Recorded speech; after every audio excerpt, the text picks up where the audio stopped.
Welcome to the Sports Agents of Chaos Upside Down episode. We got all sorts of new topsy-turvy things going on. I'm Justin, here with my main man, Iceman Jurg, the Podfather himself. Doing the intro. We're switching up the roles this week. And, fellas, how we doing? Are you excited to talk some football today? I'm so proud of you, man. That was good. I'm so proud. That was awesome. Yeah. That was awesome. That's the most efficient intro in show history Short, right there. sweet, and to the point. I love it. Beautiful. Of course, man. I'm all about it. Always knew Justin had a future in this business. I was gonna say, so what do we do now? Yeah, right.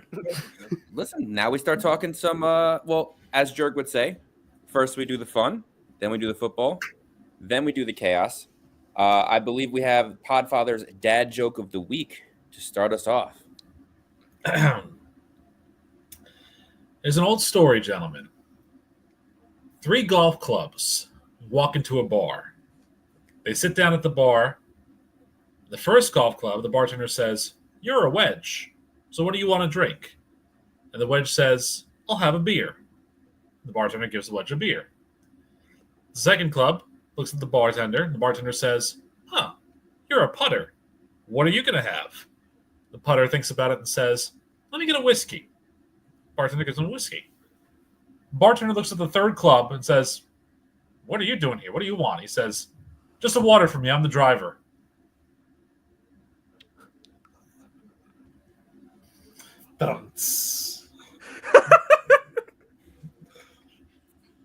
It's so stupid, but I love it. I mean, come on. I love it. That's what this segment is, man. It's stupid, but it's awesome. It's so funny. I love that one. That's one of my favorite ones, too. So, there you go. Oh, man. I just find it funny because it's ironically three. Because if the three of us ever went to a bar, I would definitely be when I finally have a license, I would be the designated driver for sure. I mean, that's probably, not necessarily. I'm the dad of the group, so I got to be the responsible one. But I don't drink, so that's why. The alcoholic dad that, you know. like every TV sitcom dad that has of the group, not in real life. You call me Al Bundy? Because I'm okay. Of the group. Of the group. Yeah. I mean, Rick, I think you could pull off Al Bundy really well. I think you got the acting chops for it. You know what? I think I could, but the problem is that if you've seen some of the compilations on YouTube of the greatest hits of Al Bundy, that wouldn't fly today. It would not fly in today's world. So, yeah, that's true. I trust in your ability, though. I do what I can. Especially this late on a Friday night. We do what we can. Well, fantastic dad joke right there. Much appreciated. It was very good. Now we'll have our second twist of the evening. We are going to name that player. But the person with the player this week is, in fact, the Podfather. Let's hear it, Rick. I gotta say, hearing you doing name that player is and then chanting it out long is fantastic. I mean, no one just Jerk doing it, and I go crazy with the hand motions and whatnot. But this is good. Okay, gentlemen, this is going to be a very fun one. I think this is a current player in the NFL, born in the year 2000. This quarterback graduated high school in Corona, California, in 2018.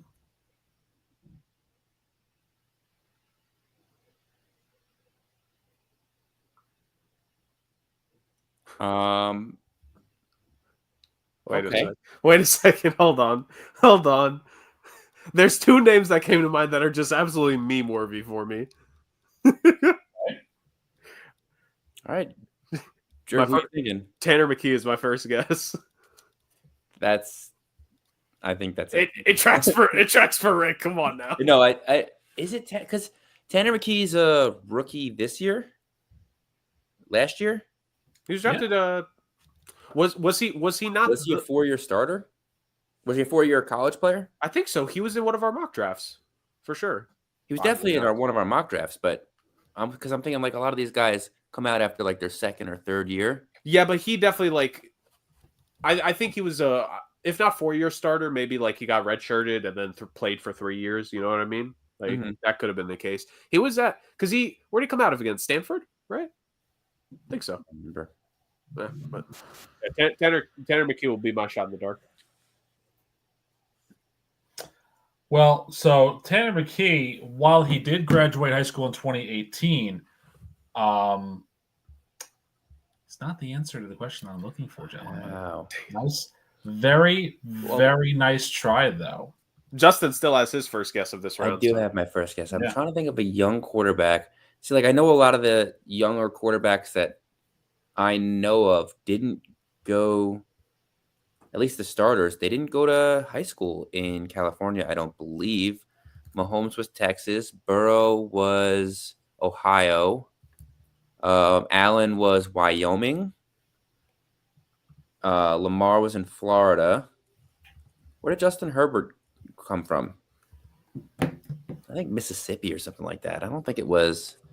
I just remember seeing the picture of him being the president of his fishing club. But I don't remember where the school was. Well, he ended up going to Oregon. Was the big deal? Was he not a hometown kid for his college? Is he not from Oregon? Or maybe somewhere? I don't remember. I mean, he doesn't give off born in California vibes, to say the very least. So, no, you don't think so? I don't think so. No, like he had the hair for it. Like he had everything. Like the starting QB for his whole athletic career had the hair, the flowing locks. Sure, every single girl in both his high school and college wanted to grab at the guy, but he just he wanted to fish and study a playbook. I respect it. I'm not criticizing the guy. I'm just saying, like, he doesn't give off California-born quarterback vibes. Yeah, I don't know. I'm gonna throw. I guess I'll throw a shot there. You know what? How about Bo Nix?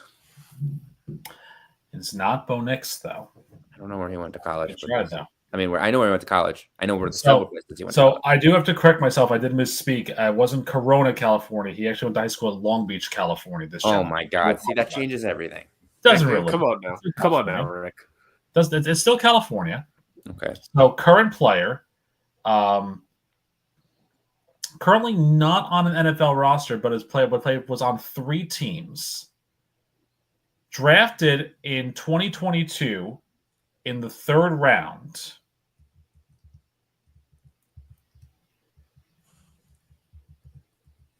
He was drafted in 2022 and he's played for 3 teams already. Sheesh.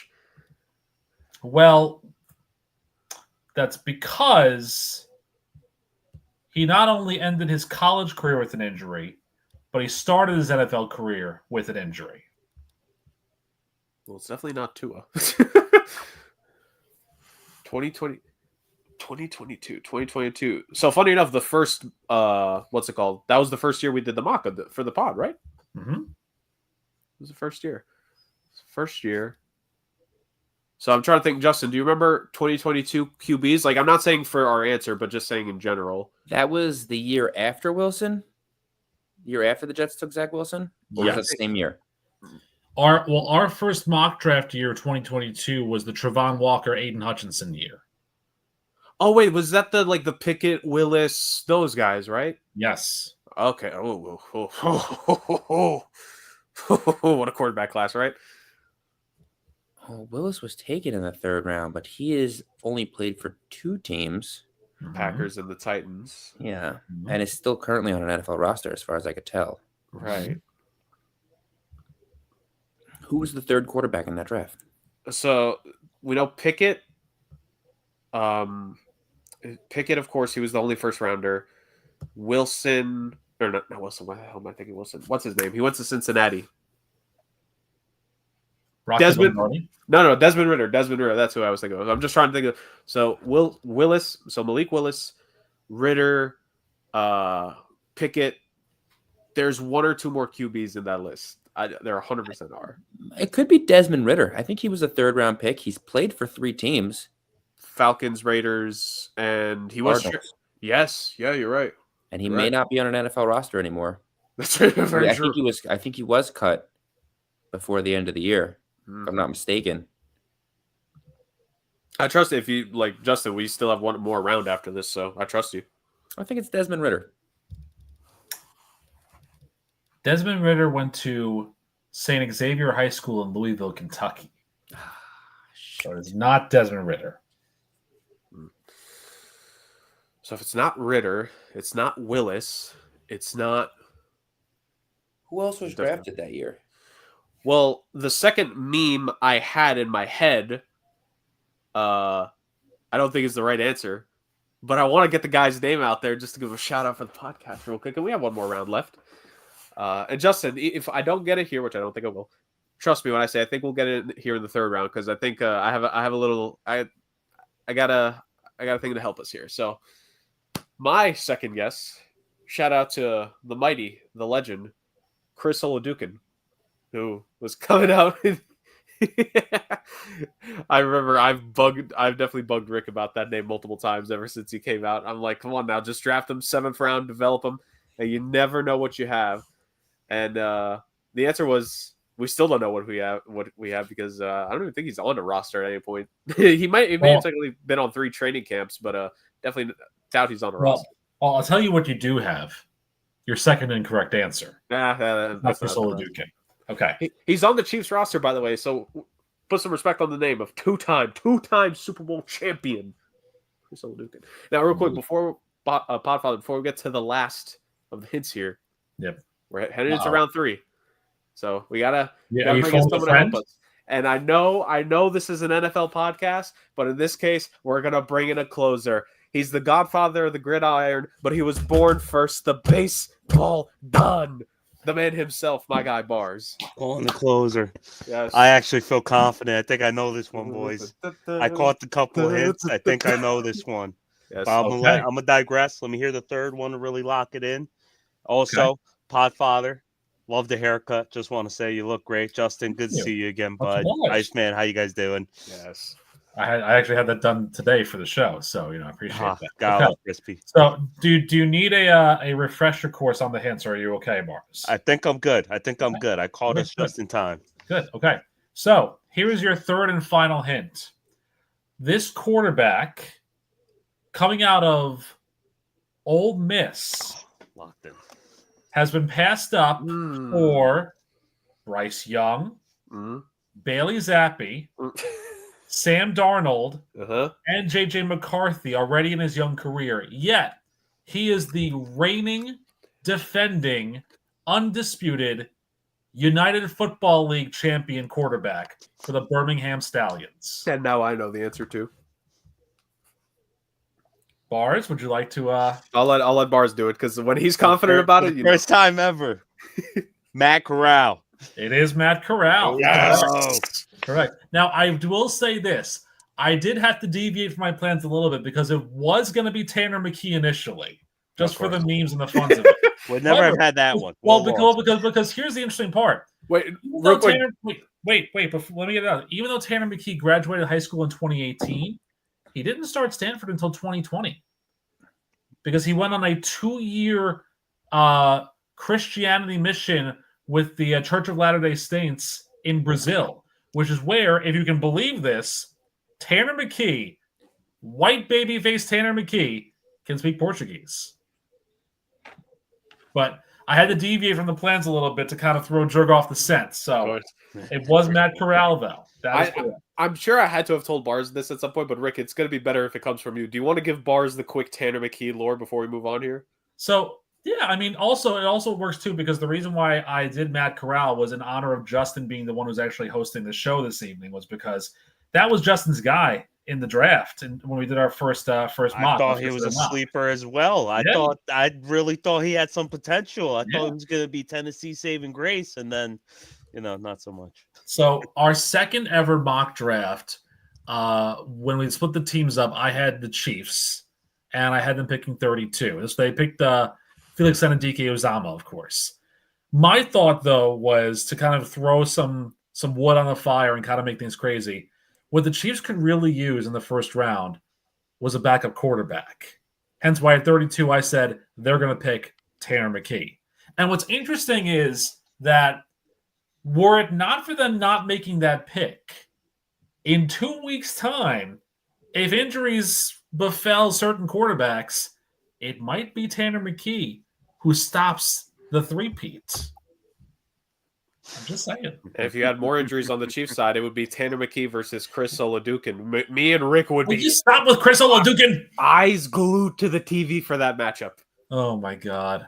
Also, Bars, off air, we're talking about this. In lieu of me not watching the show, the Super Bowl next week, I'm going to hijack the StreamYard and do a 3-hour podcast on whittling and scrimshaw just to have some fun. There we go.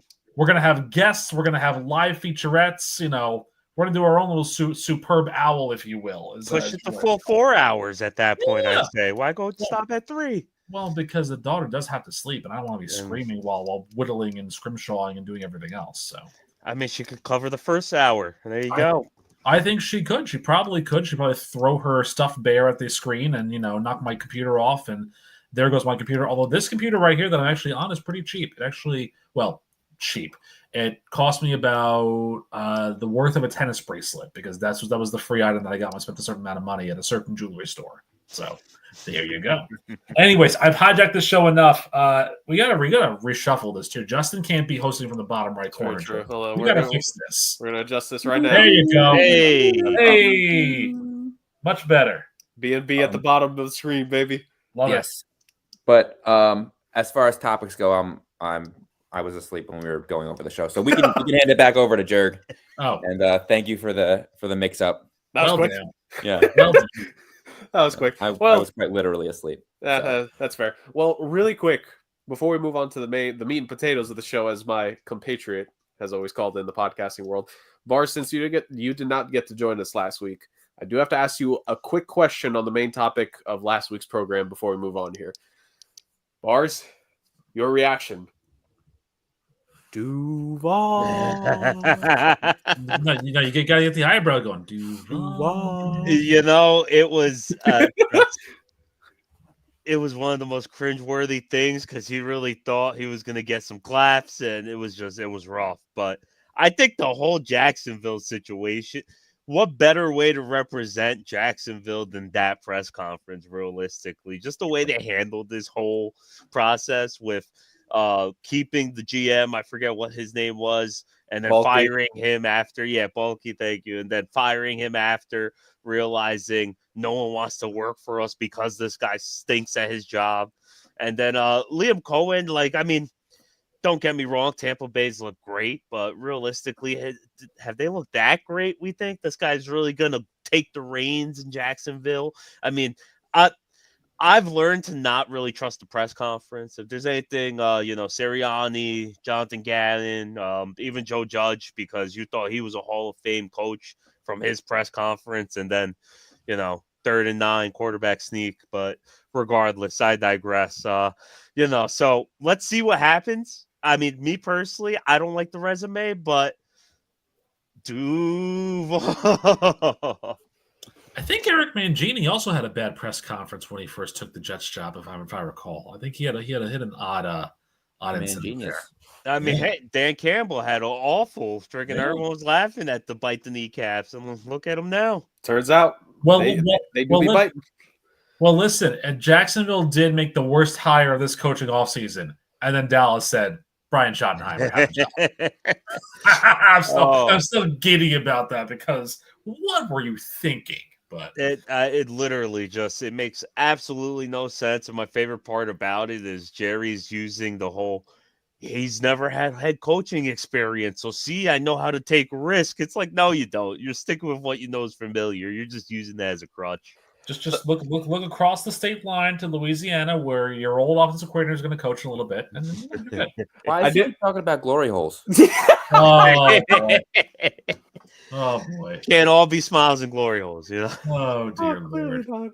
I had actually wanted to ask Bars, aside from me joking about the Duval thing, what was the head coach hire that you have the most confidence in made in this cycle, and what's the one you have the least amount of confidence in? Although I think we got the answer with the Cowboys one, so most. Confidence. It's got to be the Cowboys, the least amount of confidence. Just like, who wanted Brian Schottenheimer? That's really the question, you could have waited. They didn't really interview anyone. It was the most fraud interview process. You could have waited till 2026 to hire him, and he still would have been there. Exactly. But the number one, I think it was the number one coaching candidate that was on the market. Feel like it's been under the wraps with all the action going on. But Mike Vrabel going the Patriots, how could we forget that? How he was a great coach in Tennessee. It was simply he got kicked out of there by their own mistakes because he couldn't work out with the GM. If I was Tennessee personally, whatever you want, Mike, well, you got it. Who you want as a GM? All right, cool. That's what New England's doing, and now you got we're bringing the gang back with Josh McDaniels going back as your OC. The talent of Drake May, it feels like this is something that's really meant to be. Gerard Mayo, it felt like there was something there, but hopefully he gets a chance in the future. But with Mike Vrabel, it feels like this is really what was meant to happen, and with the next step in the new era. Well, that was my thing, was that I liked the idea of Vrabel going there, and then all of a sudden there was Josh McDaniels as your OC, and I'm like, okay, so now we lost all our momentum completely. So the Patriots are back in fourth place again next year, I say. Okay, got it. Awesome. I don't know. Like, I think Josh McDaniels and the Patriots is something about him. Like, he can't be a head coach for anything. That's just God knows. Some people, you're not meant to be a head coach. But Josh McDaniels, he's an outstanding offensive coordinator, especially when he's in New England, So maybe just he gets that familiarity, he gets comfortable again, and I'm not saying we're going to see Drake May turn into Tom Brady, but, we'll at least see a functioning offense where the line isn't getting broken down within half a second of the ball being snapped and, see some real football out in New England. Well, my only question is, none of these guys have ever had any success outside of Bill Belichick, and except for Vrabel, and I agree with you. I think Vrabel was a great head coach. I think he was a very good hire for them. But at the same time, at what point do you let go of the Bill Belichick era? I mean, it's going to hold you back if you can't move forward. Clearly, this Gerard Mayo experiment didn't work because they were holding on. This was the replacement because he was a Bill Belichick guy, but he's in the future. And it didn't work. You know what I mean? Yeah. So now to bring Vrabel in and then still bring back all these Belichick guys, I mean, I hope it was a Vrabel idea to hire this guy, but like, are you really moving on, or are you stuck in the past right now? And if you're stuck in the past, there's going to be a lot of stuff to worry about in New England for a long time. I mean, but when you look at it, is this being stuck in the past, or is this sticking with the culture you've built throughout the years? Like, that's success. Like, but that culture hasn't been here for 5 years, man. I mean, is it the culture hasn't been there, or is it Tom Brady hasn't been there? Like, if you think about it. If you think about it, you could argue, yes, they are making mistakes. They are basically doing what the Giants are doing, where we're sticking with what's familiar and we try sticking with the Giant way.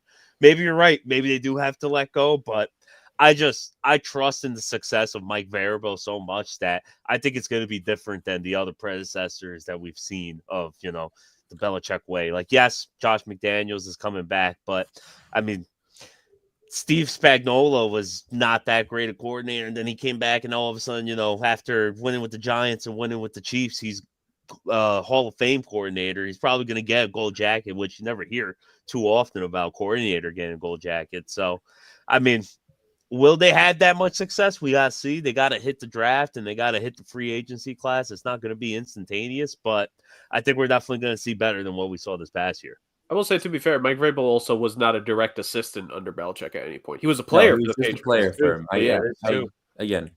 But and he is a guy. I mean, look, he is a guy who knows how to accomplish a good amount with not that much. I mean, when you can be the first seed in the AFC with Ryan freaking Tannehill at your quarterback, you're doing something right as a head coach.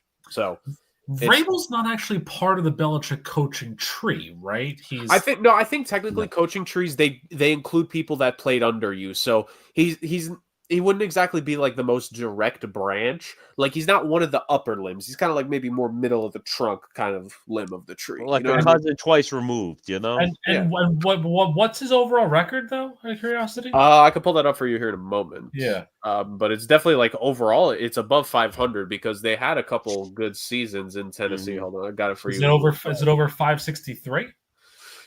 Give it for you right now. So his overall coaching record is a 545 save percentage, which is ironic because he has 54 wins and 45 losses. Well, but you know what that means, though. That means that Justin and my boy Al Groh, who coached the 2000 Jets, still perfect at 9-7, 563 win percentage, the best Belichick tree ever. Thank you very much. One season, it was like, now I'm going to Virginia. I'm done. I did well. I'm done. Goodbye. Yeah, so Mike Vrabel's coaching Justin tenure got in her Tennessee. Netflix. And Mike Vrabel's coaching tenure in Tennessee, 9-7 and 9-7 in both 2018 and 2019, 11-5 in 2020, 12-5 in that 2021 campaign, and then 7-10 and then 6-11 his last 2 years in Tennessee. Scrappy teams in both those years. They were at least a respectable upset team, just because he was there. And I mean, we saw what happened to them after this year. They fell down to a 3-win team, and their GM got fired. The same GM that fired him got fired. So it's a cold world out there, eh? But when you really think about it, too, I mean, I can only name like 4 players from that Mike Variable era, like Derrick Henry, Ryan Tannehill, Kevin Baird, AJ Brown, and That's a AJ good Brown. defensive player That's really there. it, And I can't. You're right, they did. I can only think of the safety, Kevin Baird. Other than that, I can't think of any Byard, other. who's good. Simmons, I thought. Harold Landry, Simmons. Forgot about Landry. Yeah, you got to really dig deep. I feel like, but they had some good players, but it's not like names that really jump off the page, So hopefully you can find some talent here in New England. And again, Drake, it all goes back to what we were talking about with the GMs, with Brian Callahan, when we talked about hiring him as the head coach. You can say all these things and you can do all these right things, but when the record shows 3-14, like it did, where's Rand Carthen on the unemployment line? Yep, and Callahan honestly might follow, if we're being honest, because if Tennessee looks at this quarterback class and they don't think that their quarterback of the future is here, he's probably going to get axed after this year. I mean, he probably would get axed even if they did pick a quarterback, too. So, I mean, yeah. We know Shador Sanders ain't walking through that door in Tennessee.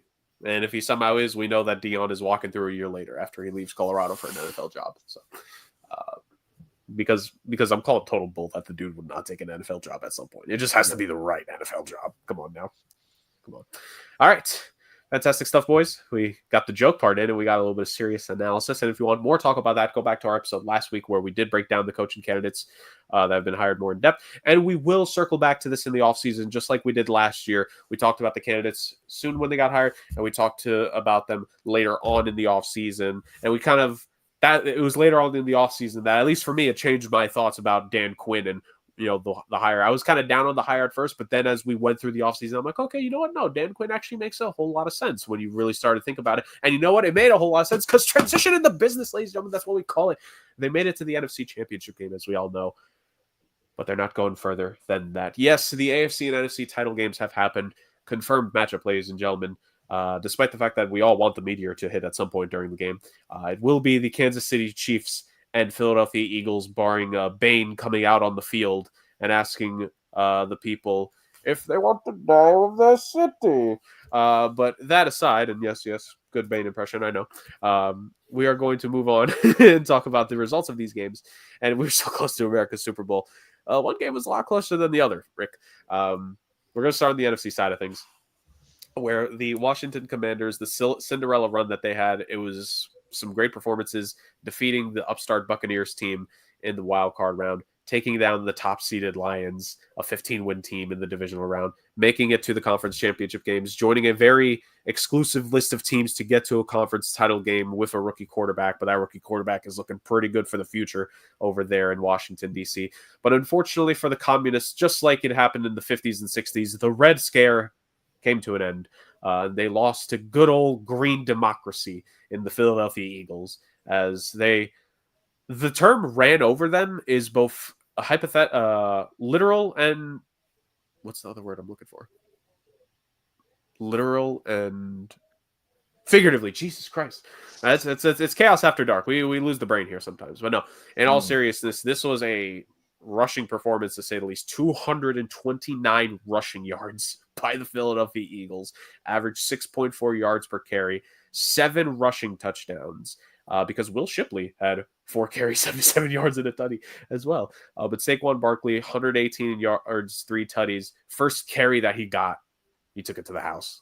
That was the statement right there. And when we saw that happen, I think all 4 of us probably like that, be like, okay, that's not great. And it really unfolded from there. Final score ended up being 55-23 for this game. Honestly, Jaden Daniels, he played as much as he could, as well as he could. 255 passing yards, 1 touchdown, 1 interception. 48 rushing yards and a touchdown on the ground. Austin Eckler and Brian Robinson Jr. just couldn't really do anything between the two of them. It was just barely over, I'm doing the quick math here, like 51 rushing yards. So they only outrushed Jaden Daniels by 3 between the two of them. There's only so much you could do. Zach Ertz, decent game. Tried to do a revenge game, but turns out he needed 7 touchdowns if he was going to really get that done. So the Philadelphia Eagles ran over the Washington Commanders / Communists. Good night, sweet prince. We'll miss you until future years, Jaden Daniels, when you go on runs. Who should I hit first on this one? I'll throw it to Justin first, our starting host of this episode.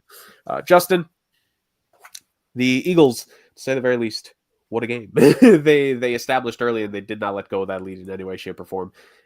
Some would say they're playing their best football at the right time, and that's kind of what you have to do at this time of year. What did you make of the game from their side of things? And then also give the tip of the hat to the Commanders as well, because, I mean, what a year for them. Nobody would have predicted a conference championship appearance for this team from the preseason to this point. Absolutely. I mean, listen, there's 2 ways that you would have had the commies in this game. Either you are a gambling addict who happens to be a Washington fan, or you're lying. So, I mean, hats off to them. It was a season that when everyone was coming in, they were like, what is the direction? They were signing old players. They were signing young players. Their coaching staff seemed a little bit of a mismatch. I mean, I agree. I liked Dan Quinn in the beginning. I think he was fantastic in Atlanta, and unfortunately it didn't work out. And he was smart enough to bide his time in Dallas and wait for the right position. But they obviously hit on their quarterback. They have some work to do. Obviously, that secondary needs some help. The defense as a whole, maybe they can, help a little bit on that offensive line, although it was pretty decent this year. But they were a good team. They were not an easy team to beat. And every team that went in there, for the most part, they played a real football team in Washington, which is something that they have not seen in a long time. So kudos to Washington. But like we said last week going into the game, everyone's got a plan for Saquon Barkley. I've yet to see anyone be able to stop him. It's going to be interesting to see if the Chiefs can really get that going because, well, we can hit that when we hit the pregame, but everyone's had a plan for Saquon Barkley. The last time he had under 100 yards was a blowout in Dallas on November 12th, I think it was. Maybe it was November 11th. And Saquon didn't play in the fourth quarter. Still had 66 yards and, I believe, 2 touchdowns. Maybe 1 touchdown. I don't remember exactly. Either way, this dude seems unbeatable. And he's going to go. They're going to go as far as he can take them. Indeed, to say the very least. Like that Eagles team, I don't think it's a stretch to say this is a better Eagles team than the one that made it to the Super Bowl 2 years ago. And that's saying a lot because that was actually a pretty good team that went score for score against the Chiefs in that game 2 years ago. And I imagine we'll be talking about that game in detail next week when we do the pregame, which let me say real quick, ladies and gentlemen, the day of the Superb Owl, we will be doing a preview show at some point in the late morning, early afternoon, and we will break down the game, give you our thoughts. Best breakdown that you'll get the day of the Superb Owl here on YouTube at Sports Agents Chaos. Yeah, we'll do it for the people next week. So we'll get more into detail. I'm sure we'll reference it a few more times in this episode, and we'll definitely go into that game next week as well, because like that's a key thing when you look at this Eagles team. The differences from that team a few years ago to this one, obviously there are roster differences. Fletcher Cox not being there anymore, Jason Kelsey not being there anymore. 2 massive veteran losses that this team, the young players, they did their drafting right, and these guys have stepped up. Shout out Cam Jurgens, that's my guy, repping the name well, my boy. And they've just been ultimately great, but we know the difference has been the fact that the guy who probably should be the MVP this year, but won't be the MVP this year, but he'll somehow get Offensive Player of the Year, even though if he's the Offensive Player of the Year, as not the MVP, Saquon Barkley is the ultimate X factor from the team 2 years ago to this year, and especially the team from last year to this year. Bars, I'm going to throw it to you. This time last year, the Eagles completely fell out from the top. The crown was on their head about 11, 12 games into last season, and they completely fell flat on their face. The Emperor had no clothes to end the season because they finished on a losing streak in the regular season and got absolutely embarrassed by Tampa in the playoffs. Fast forward a year later, this team is making it back to the Super Bowl. winning the NFC once again. And the term for this team has to be unfinished business. And they showed in this game why they are going to try to do right here. Yeah, I think you're forgetting the biggest X factor of it all, Jurg. It's let's be honest, it's Big Dom. Big Dom effect. No, but in all seriousness, you said it. Saquon. It's really, if you look at it, it's exactly what's everything going wrong with the Giants, because what held us together at the end of the year, was the locker room, and it was Saquon. If we're being honest, he was one of those leaders that when the players were talking out to the media or just going wild and doing things you shouldn't be doing, which is when you could tell chemistry is falling apart, he brought it back together, which unfortunately won us about 3 games and lost us Jaden Daniels. But aside from that, you could see from what happened last year with the Eagles when they hit that losing streak, and I say it jokingly, but at the same time, it seems like it's almost true. It was when that whole incident with Big Dom happened after that 49ers game. He was no longer allowed on the sidelines. And, there's rumors that actually had a huge effect on the locker room, and that's why the locker room fell apart. So now you have Big Dom back, as funny as it is to say that. I partially believe it, partially don't. I think that's kind of embarrassing in that how truthful it could be. And so aside from you got the main guy back, you got an actual player back who, yeah, he didn't come from a team that was winning a lot, but everyone knew you get Saquon behind this line, and he's going to do, maybe not to the extent that he's doing it now, but he's going to be the Saquon he was meant to be when he was picked number 2 overall. So it hurts to watch, it hurts to see, but some Giants fans are saying they're happy to see him successful. Some even want him to win, which I think makes you a fraud fan, but I need a whole other hour for that to go into that. But just to show how much of a joke it is, it's just, I hope John Mara is just not sleeping at night, laying Joe Shane. My question is actually, I wonder, would Joe Shane still have a job right now at this point if John Mara knew the Eagles were going to make it to the Super Bowl? He let Joe Shane keep his job well before the playoffs. If he knew they were making it all the way there, does Joe Shane still have a job? Does Brian Dable still have a job? I don't think so. Personally. That's a fair question, man, honestly, because if he could have looked in his crystal ball and say, hey, your GM is going to let go of the best player on the team and is not going to change the quarterback situation, and argue, I'm sure it depends from Giants fan to Giants fan. I'm sure certain Giants fans think the Cowboys are the Giants' biggest rival. Maybe some think Philly. I would think Philly is the first one that comes to mind just because of, like, if you think from a geographical perspective, like the team a state away or so is making it to the Super Bowl with the running back that you drafted. That's rough, man, to say the very least. What hurts being, I'm not from New York. I'm where the home stadium is here in New Jersey. Is North Jersey is Giants, Jets. You get to that South Jersey, that's all Eagles territory, man. So I see way more Eagles fans than I do Dallas fans, number one. But aside from that, they won more recently. Like the Cowboys are just their own mess. The Eagles, they're kind of running well. So I don't want to see any success on that side. 2 fun facts before I throw it to the Podfather for his thoughts on both sides here real quick. You mentioned the Cowboys there and about recency here, Bars. Trey Way has more career passing yards in an NFC Conference Championship game than Dak Prescott and Tony Romo combined, first. And second, it's true, it's a fact. And then second, the statistic that Justin gave us here a couple days ago, Podfather, since the Tennessee Titans traded A.J. Brown to the Philadelphia Eagles, A.J. Brown has more Super Bowl appearances than Treylon Burke has receiving touchdowns in his career. Great trade. Well, so here's a stat for you as well that I think is very pivotal to tell you the story of this game, really. Of the Eagles' 55 points that they scored, 35 of them came immediately following a Washington turnover. What does that tell you?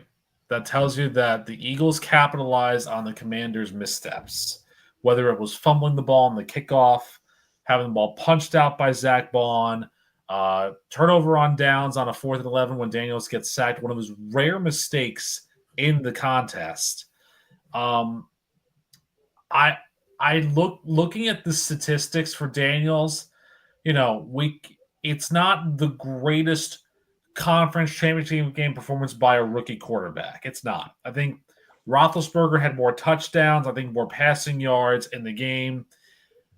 But I feel like it's the game with the most promise, if you will, because the star of Jaden Daniels was truly born in this end of the year run to the postseason and then beyond. Because if you go back through the 5 other quarterbacks that were in the conference title games in their rookie year, Sean King didn't do squat. I mean, the best thing you can remember about that game from Sean King is that the reason why it was 5-3 at one point was because he batted the ball out of the end zone when the snap went over his head to save it from being a Rams touchdown. That's what you remember him for. Roethlisberger had a decent career, did win a Super Bowl, but at the same time, like, he was also in the throes of the Peyton, the Breeze, like that era. The same thing with Flacco, you can say that as well. Mark Sanchez, we all remember him for running the Brandon Moore's gigantic behind instead of, doing, football things, good lucha things, as a Kalisto would say at one point in his life. And then Brock Purdy, the jury's still out on him. As much as we love to heap praise on Brock Purdy, some of us in this quadrant of chaos over here are not exactly convinced that he's the answer. Jaden Daniels, I think, has the potential to be a star in this league.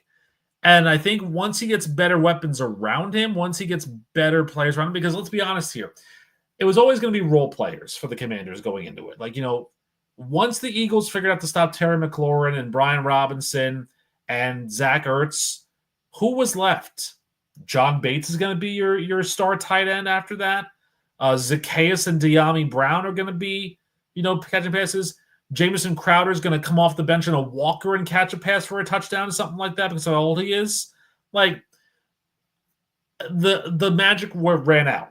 It just did because, even though the Commanders did win against Philadelphia earlier this season, it was never going to be – you were never going to stop this train from rolling as much as I think we wanted it to go because the story is just really good.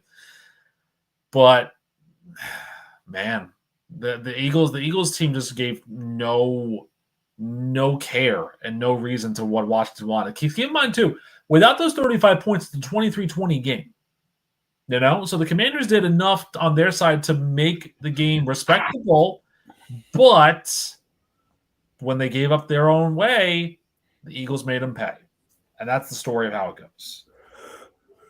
And also, I mean, we talked plenty of, you mentioned the offense and that, but with you bringing up the turnovers there, this Eagles defense has risen to the occasion in this postseason. And yes, they have. This almost makes you think Vic Fangio is actually a good coach. Yeah, right.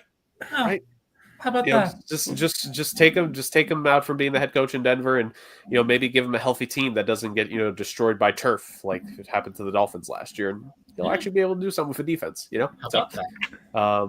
I mean, this is an incredibly well coached, disciplined squad, and they're going to have to continue to do that. Like they've slowly. I don't want to technically say better because from the wild card game to the divisional game, they technically let up more points, but you understand what I mean in terms of like they're playing more cohesive, they're playing better as it goes on. They're forcing mistakes, they're forcing turnovers, they're getting pressure when it matters, right? Like the Rams we were a possession away from it being Rams Commanders in this conference championship game.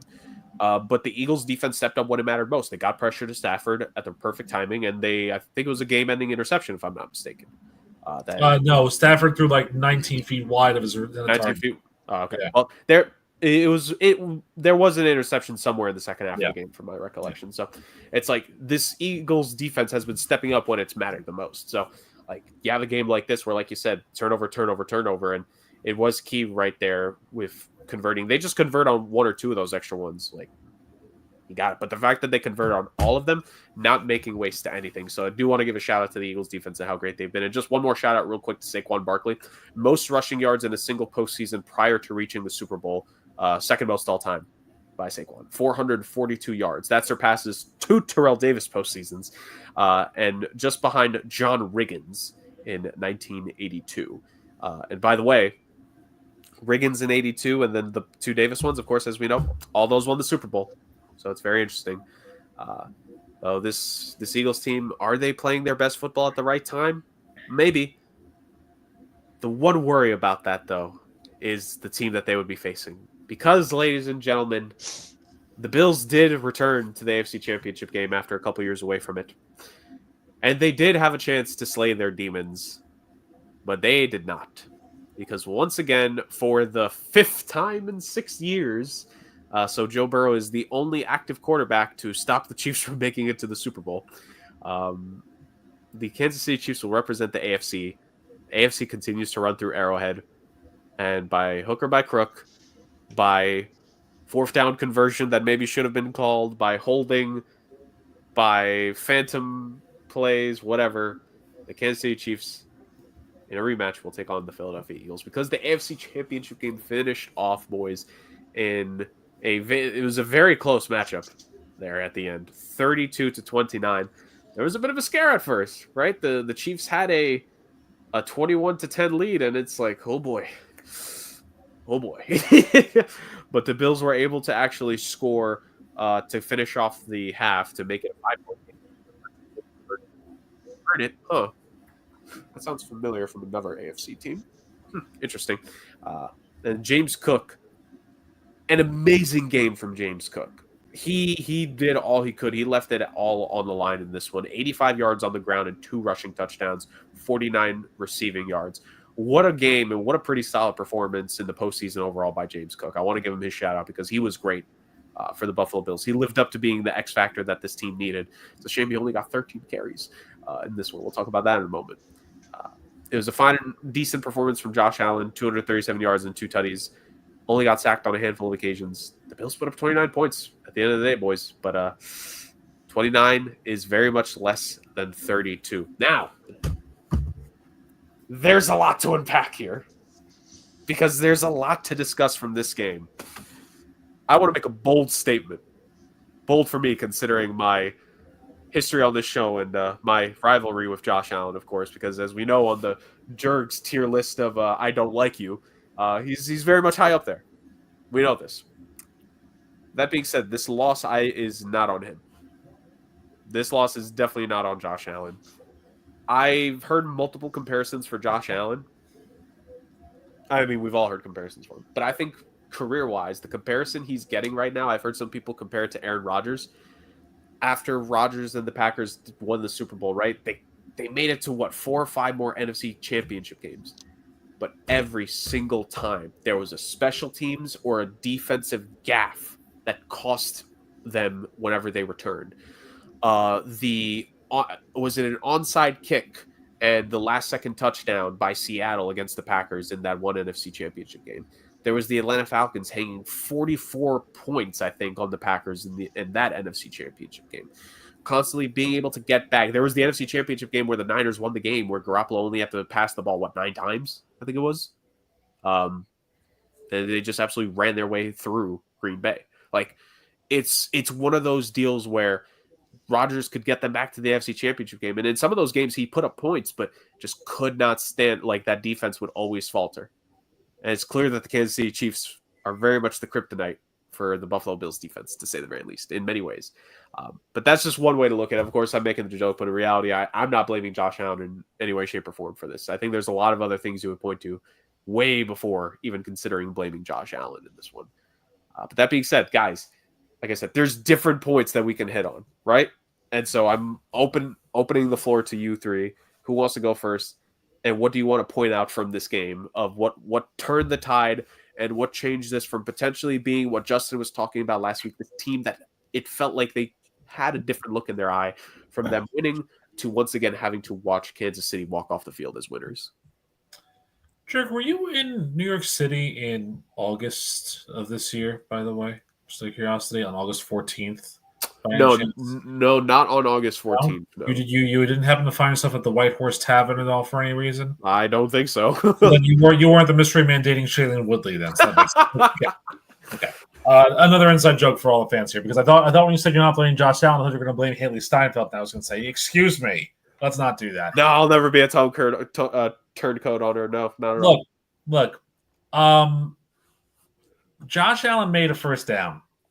You know, evidence proves that, and you look at where the ball was, kind of that last replay, that he had broken the line of game. And so that drive should not have ended the way that it did. That being said, it's up to the Bills' defense after that to come back and make that stop, and it just didn't happen. And I get it. Was that an illegal motion on the last play? No. They had two men. Always thought 2 men in motion before the ball is snapped is illegal motion. I know the Jets got it called several times this year. That's the Jets. So they get I know called. lots of other teams got it called several times this year. Yeah, If you have 2 men in motion before the ball is snapped, isn't that supposed to be illegal motion? Unless they were set. I'll be honest with you. I was falling asleep at that point, so I don't know if they finished and got reset, before the ball was snapped. Well, I know you can't be moving forward, but I thought that you cannot have 2 men in motion at the same time. Listen, Jawan Taylor's always a half a step early, so that's illegal motion in and of itself as it is. So I don't really know. But look, it's just a fact of life that we live in a world now where this Super Bowl is basically between, as my wife describes it, Roger Goodell's F-boy, Patrick Mahomes, and Roger Goodell's hometown hero in Nick Sirianni. Because they came from the same hometown. So 138 episodes to play away, still no cursing. Thank you very much. Even though I wanted to very much. That was close. Very close, but I knew what I was saying. Buffalo's cursed, man. A Buffalo's cursed team. I don't know how much more you could do better than what the Bills did this season. A team that some of us predicted to not even make the playoffs because we thought that their window had closed on them last year. Josh Allen had a phenomenal season, arguably an MVP type year. James Cook came out of nowhere really to be a stud. This team built themselves the right way. Shakir was a great asset this season. They traded for Amari Cooper, got a number 1 receiver. Say what you will about Kincaid at the very end of the game, but him and Dawson Knox were a fantastic 1-2 tandem. Their offensive line was really good. The defense was excellent for them this year. Tyler Bass was good in places where he needed to be. And yet it just wasn't enough.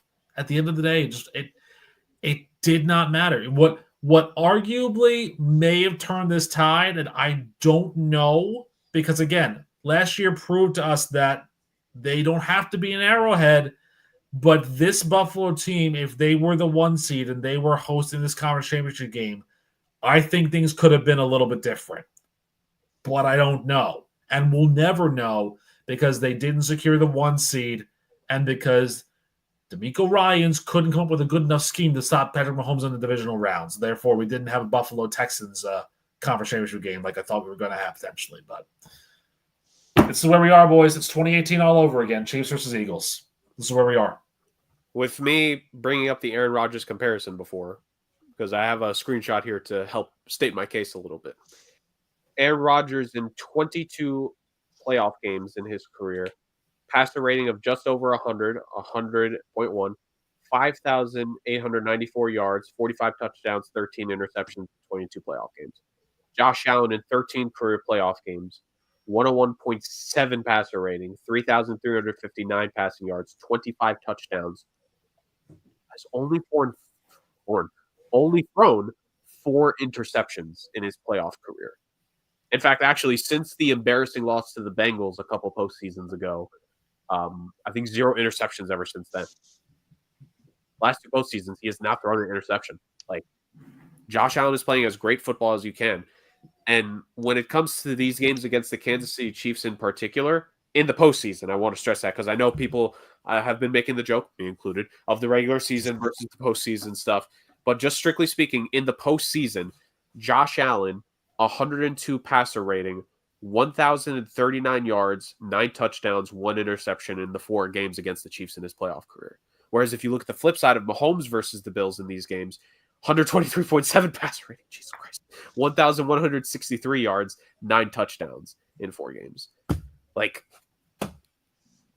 The numbers are there, man. Okay, but here's also the biggest Here's the biggest difference between that too. Let's talk about the 1 year that Aaron Rodgers won the Super Bowl. Yes. That 2010 season, okay? Let's talk about that for a second. In the first round of that run, they played the Philadelphia Eagles with Michael Vick, and they beat Philadelphia in Philadelphia. It was a good team. By 5, yep. In the second round, they went to Atlanta, which was the 1 seed at 13-3, a team that had Matt Ryan, Roddy White, an aging Tony Gonzalez, Burner Turner, and they destroyed them 48-21. And in the conference championship game, they played the Chicago Bears and Jay Cutler / Caleb Haney. Smoking Jay, baby. So here's the point that I'm trying to make. Michael Vick, Caleb Haney, Jay Cutler, Matt Ryan, sure, fine. Aaron Rodgers had a cakewalk. Josh Allen has never had a cakewalk like that. The problem is that Josh Allen is the quarterback that I would say was born in the wrong era. Yeah. It's unfortunate because I'll guarantee you, if Josh Allen was in the Phillip Rivers, Ben Roethlisberger, Peyton Manning, that era, that ilk, he would probably have a Super Bowl because the way he plays is phenomenal. But this time around, with Mahomes and Burrow, even Lamar to an extent, even though Lamar's not gotten to a Super Bowl either, it's Mahomes and Burrow specifically. But the point of the matter is there's too many good guys that Josh Allen has to play near perfect every single week. Rick, just flip it. Forget even just this era. Just put him in the NFC. Like, could you imagine Josh Allen the last 4 years on the 49ers or the Eagles or even maybe not necessarily the Lions. I mean, he would still help him out. But you know what I mean? Like, put him on – because the Bills have been various seeds for the most part. Like, they've been the 3 seed, they've been the 2 seed, they've been the 1 seed. Like, put him on any NFC team from the last 5 years that have been a 1 through 3 seed. Yeah. They probably win the conference, if not at least always make it to the conference title game, right? Like, always. This guy's just in the wrong conference. I was hearing I wish I could give credit because I heard somebody say this. Like, their idea in the NFL now was the best quarterbacks in the league, the top 4 or 5, are in the AFC, but the most well-constructed teams, in this person's opinion, were in the NFC. And I don't disagree with that. I don't disagree at all. I really don't. And you just look at Josh Allen, it's like you're saying, like, this dude is snake bitten to hell and back. Look, the fact I'm giving this man this much credit, it just lets you know this is a talented freaking player, man. Like, this is Chaos After Dark. You're not the same person that you usually are. That's well, I mean, I'm not gonna be praising Russell Wilson anytime soon on the show, but you know, even that being said, like, until he retires, then you'll praise him for retiring. Who? Russell Wilson. Oh yeah, I mean, I will sing his praises for finally exiting the NFL and hopefully never have to talk to him about him ever again.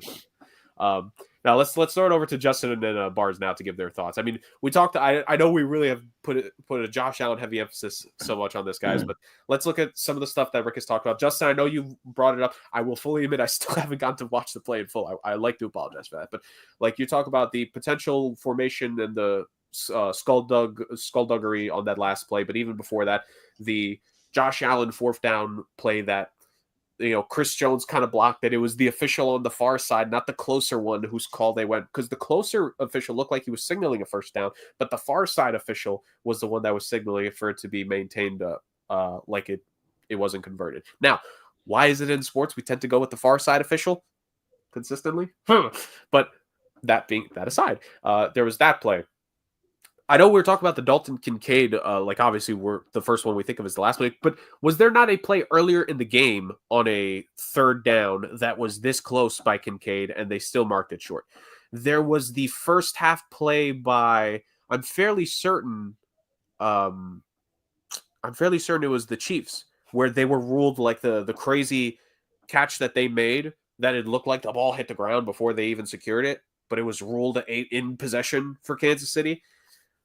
A lot of plays seem to have gone the Chiefs' way, is what a lot of people would argue. So they always do. But I mean, let's be honest, boys. I've called it from, beginning of the season, throughout the season, last week, the week before that. It's in the script. The Chiefs are going to win the Super Bowl. I've already put a substantial amount of money on them winning the Super Bowl.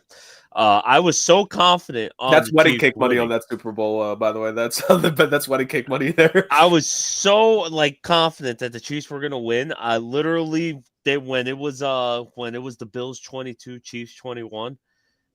immediately hit the live money line on the Chiefs, and they were plus money, and I knew it was guaranteed. At no point did I stress about the game whatsoever, because as we are saying, just a couple calls here went this way, a couple calls went that way. It's just you feel fully comfortable betting on the Chiefs because you're going to get those tough close breaks. If you're not covering the spread, you're going to get it with the Chiefs. And that's just essentially how I felt throughout the season. I believe they're going to win with the three-peat. It's just what the NFL wants. I forgot who said it, where it's I think it was the Popfather. It's Roger Goodell and his his buddy, and Patrick Mahomes. So, and also we can't forget that the NFL hates New England as well. So what better way to stick it to New England and Robert Kraft than to give the Chiefs and Patrick Mahomes the three-peat that you and Tommy Boy can never get? When you put it that way, Bars, I hate New England too. That's something me and the NFL have in common. So there you go.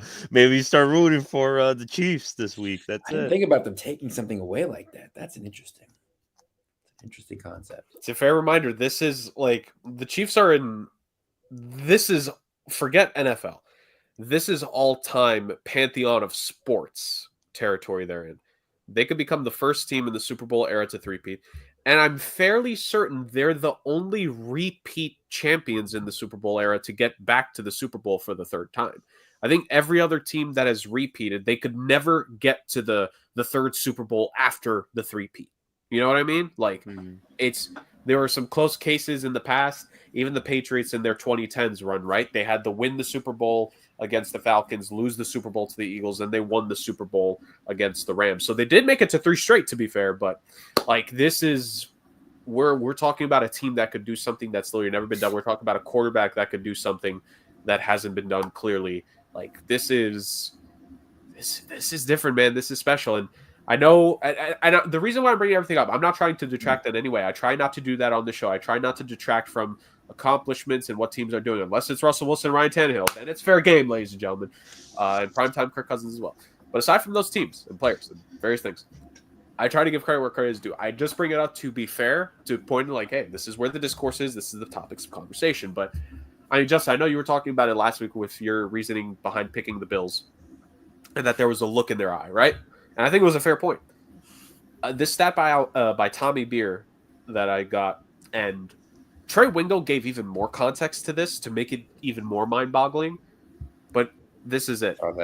Patrick Mahomes is a perfect 7 for 7 on drives when trailing with a chance to tie or take the lead in the fourth quarter or overtime in the playoffs in his career.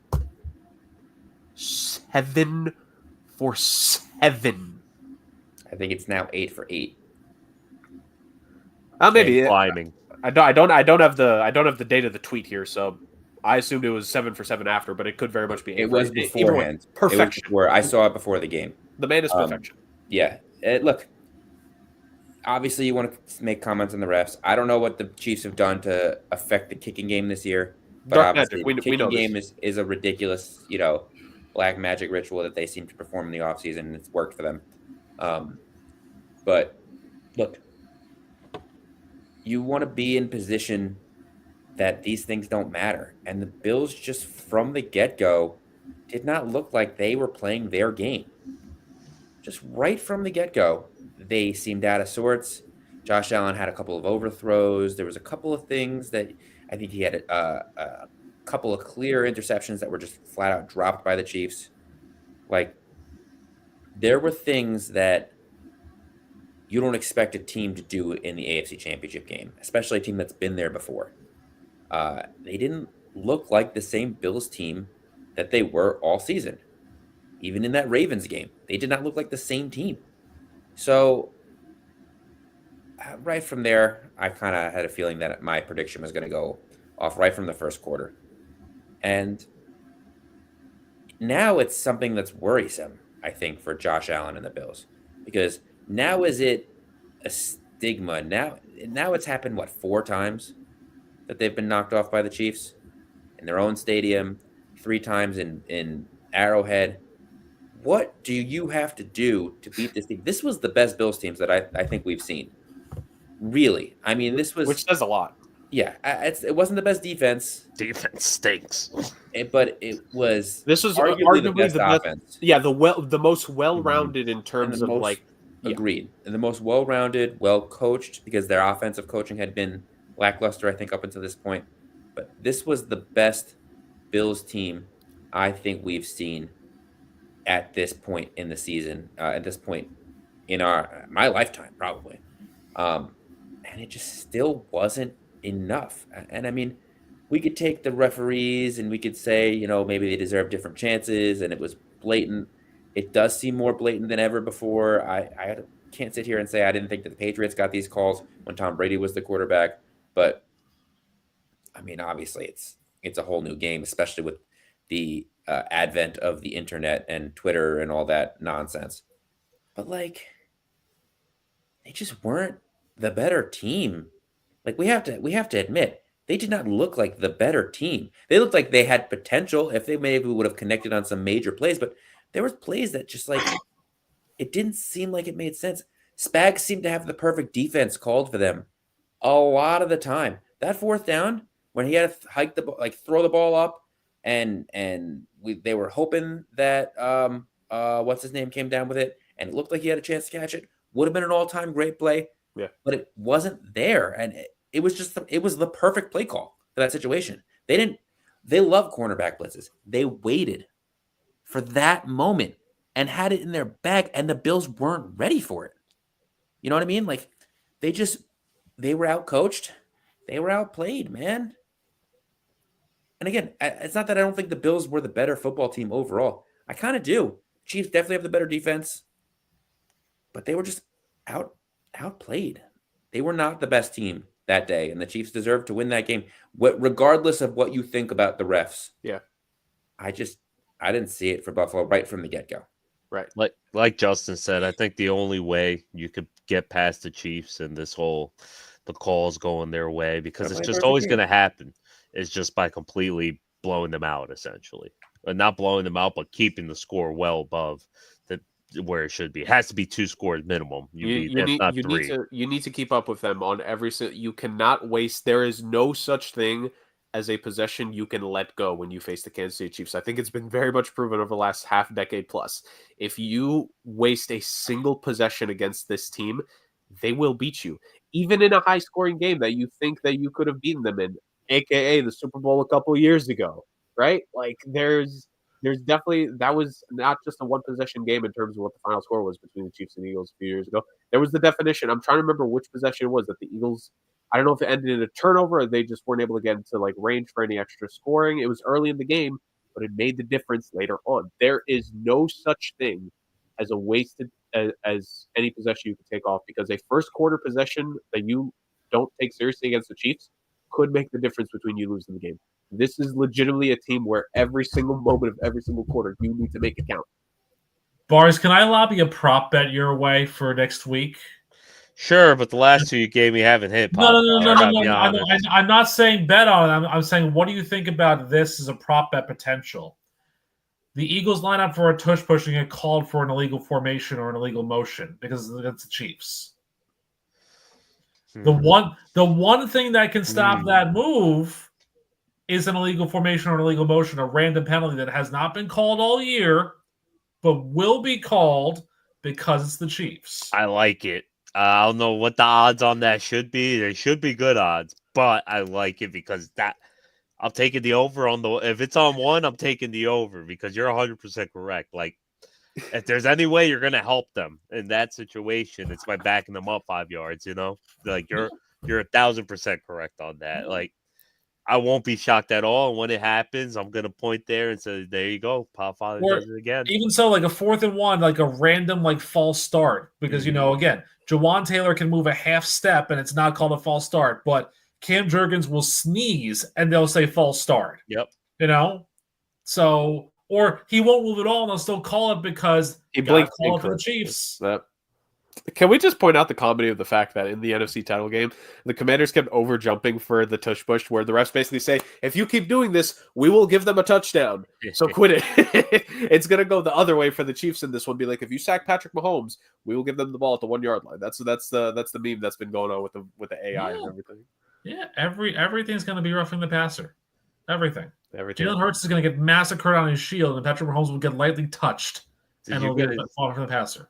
Did you guys see that clip? I think it was Kelsey got tackled by whoever. It was Yeah. a solid tackle, not a power drive, but almost a power drive down. And Mahomes started freaking out, looking at the ref like, "Hey, where's the call?" It's like, dude, he's not a quarterback. Like, he's supposed to be tackled. I also do want to call out the referees for one thing that I've noticed they've done consistently, which consistency is great. However, we're still not consistently calling hip drop tackles in this league. I thought there was a big push to ban those and make those calls. And yet, every tackle seems like a hip drop tackle, and there's never a call on it. Dude, when they tried to say they were going to focus on that, I'm like, yeah, good luck with that. Like that. Yeah. That is, if this league couldn't get something as a bit more obvious as pass interference, like in terms of being able to overturn that, if they couldn't figure that out, there was no way they were going to figure out the hip drop tackles. They can barely figure out what a catch is sometimes. Well, apparently, obviously, Xavier Worthy didn't catch that ball, or did he? He probably didn't, but they gave it to him anyway. And shout out to Xavier Worthy. I know everyone has mentioned it, so Bills fans, please turn away from the screen and. Keep the screen open to give us the view, but like it's just the fact that. And one more thing, the Bills did this to themselves because they traded with the Chiefs twice, and look what happened. And they gave him Patrick Mahomes and Xavier frickin' Worthy, to say the very least. Like that's shot through the heart, man. Twice, two different occasions doing that. They give football a bad name. Oh, indeed. So it's just one of those tough things to say the very least that sometimes you make your own bed, and this is going to be interesting because like. Justin kind of mentioned this is arguably the best, most well-rounded of the skill position group, right? Again, James Cook played a phenomenal game, which I mean, this is where the questionable coaching comes in. Why does James Cook not get more of a role in the final? Was it the final 10 plays that they ran? He wasn't even out there for the most part. It was it was Johnson, the backup. Yeah. What are you doing?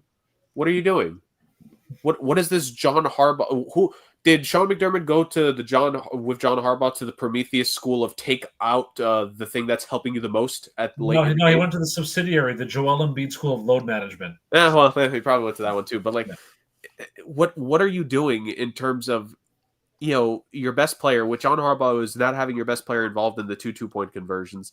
This one, it's not having who.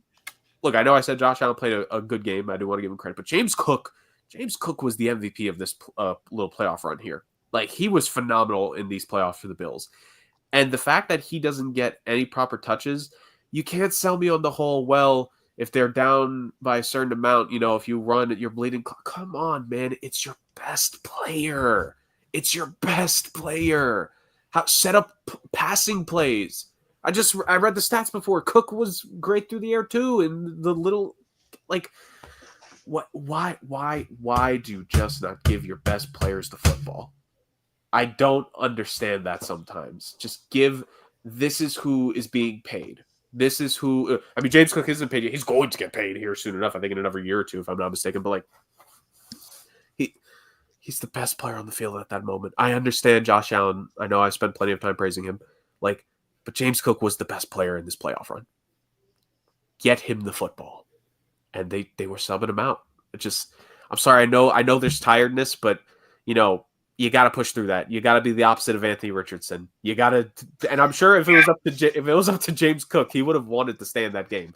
That's 100% a coaching thing. So it's these lessons learned, man. It's these lessons freaking learned, to say the very least. So it's very tough, obviously, for the Buffalo Bills. I saw someone put the dichotomy of it. It's like you go to the 4 straight Super Bowls, you lose them. You had some playoff success there in the Kelly era, but you could just never get over the final hump. You have the Patriots dynasty that happens, and now you have the Chiefs dynasty of Mahomes. Just rough times, to say the very least. Tough. So we will begin the Chiefs-Eagles Super Bowl rematch. It is going to be interesting, to say the very least.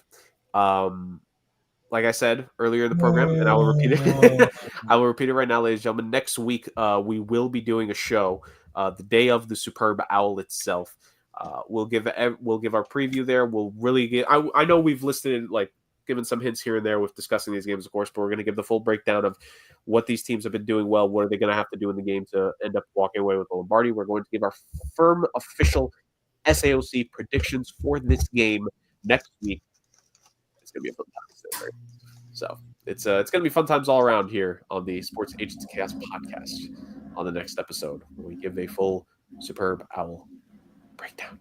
I'm so excited because then we have Super Bowl, and then we go into the off season, then we go into the draft, and then we do our mock draft. It's good times. 68 team bracket of fandom. I can't wait. It's almost here. Yes, and I didn't get to make the joke earlier when you made the fake fan joke bars, but I know Justin would appreciate it because Rick will once again have a new team to root for in the 2025 season. I mean, granted, he could get screwed over and the Jets could win again. Well, I mean, it could be the NFL, or it could be one of the various arena leagues, or it could even be the European League of Football. Yes. You never know who it could be. Rick could be absconded from cheering for an NFL team, and he could be cheering for an Arena Football League team, a UFL team. Could be anything. Listen. If it's the Vienna Vikings, I have no problem with that. I'll order the Austrians. Why not? There we go. The Germans were having a good time during that Giants game when we were out there. They were cheering. It was like a soccer game. It was some good atmosphere. You know who wasn't having a good time? Giants fans. Nor Panthers fans, to be fair. Like that was a game. I mean, David Tepper was spilling beer in a beer garden tent in Munich, and it was a big problem. Hey, look, man. National incident. World War II reparations. What can we say? They still have to pay back one last little chunk of change on that one. So that's at the very least. All right, lads. That concludes our AFC and NFC title game reactions. Of course, there's one last thing to get to here on the program before we sign off for the evening. As everyone knows, the Podfather has the typical Rantum Rick's Rostrum podium. It's a little bit different this week. Rick, per usual, I want you to introduce the proceedings before we give the full details here. Gentlemen, start your engines, because I don't even know what the hell I'm going to even do right now. I might just hijack myself and just shrink down, because in this topsy-turvy, bizarro world, Grover Cleveland down below me has decided to hijack the Rand podium for what I can only imagine will be the most fun things ever. And also, by the way, I know it says 0, but we had one fan. Hi, Miss Steinfeld or Mrs. Josh Allen.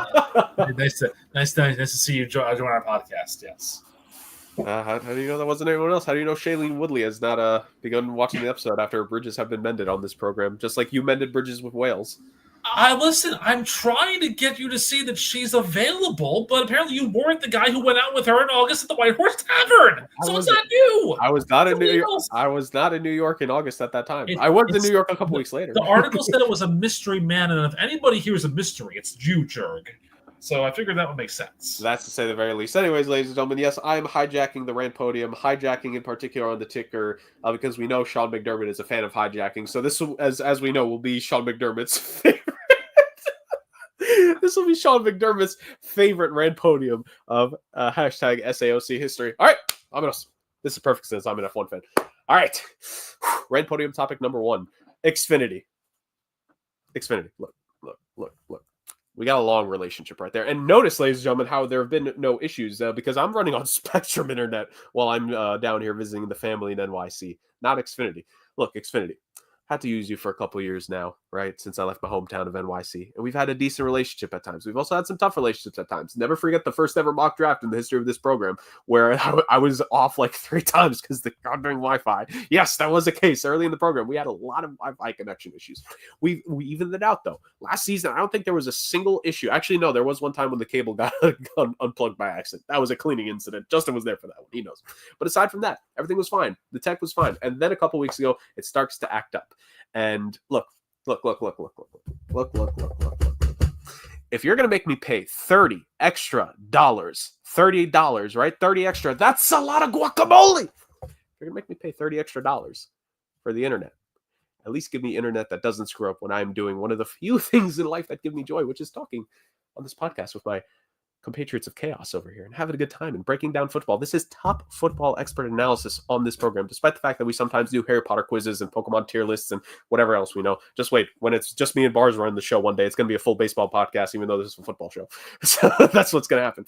So yeah, Xfinity, Let's get it together. Look, we had a good run here for a while. There were little to no mistakes during the regular season of this year. It was the postseason that you choose to show up. Look, don't be John Harbaugh on 2-point conversions here in the postseason and screw this up. Let's keep it steady. Let's keep it firm. Next week is the Super Bowl show. Let's have a nice, good, clean show. And all issues will be resolved. All issues will be resolved. And by the way, real quick, when I call customer service, no, stop trying to sell me on a phone plan when I have to tell you on a number of occasions I'm part of a family plan and I cannot make any decisions without the consent of my family who live in a different state. So that was just the first topic. Second topic. As everyone who has watched the show for a while knows, and if you've watched the show for all 138 plus episodes, first off, why? But second off, thank you. People will know I do not have a football team affiliation as a fan because that gives me full credence to basically critique everyone.